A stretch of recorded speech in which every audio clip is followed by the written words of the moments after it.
തെരഞ്ഞെടുപ്പ് കാലമാകുമ്പോൾ സ്ഥാനാർത്ഥികൾ നാമനിർദ്ദേശ പത്രിക സമർപ്പിക്കാൻ എത്തുന്നതും വൈറലാക്കാൻ ശ്രമിക്കാറുണ്ട്. കുതിരപ്പുറത്തും കാളവണ്ടിയിലും കഴുതപ്പുറത്തും സൈക്കിളിലും ഒക്കെ എത്തി സ്ഥാനാർത്ഥികൾ നാമനിർദ്ദേശ പത്രിക സമർപ്പിച്ചിട്ടുണ്ട്.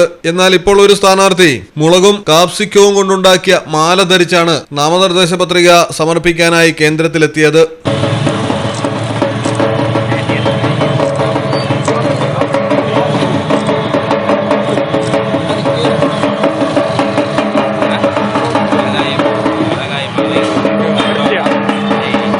രണ്ടായിരത്തി 2024 ലോക്സഭാ തെരഞ്ഞെടുപ്പിൽ കോയമ്പത്തൂരിലെ സ്വതന്ത്ര സ്ഥാനാർത്ഥിയായി മത്സരിക്കുന്ന നൂർ മുഹമ്മദാണ് മുളകും ക്യാപ്സിക്കവും കൊണ്ടുണ്ടാക്കിയ മാല ധരിച്ച് എത്തിയത്.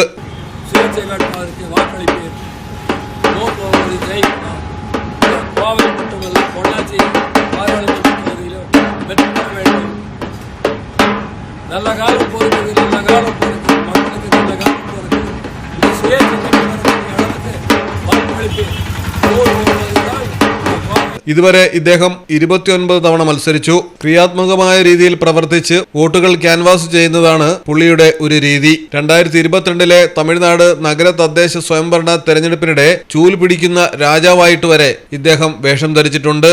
News desk Malayalam television.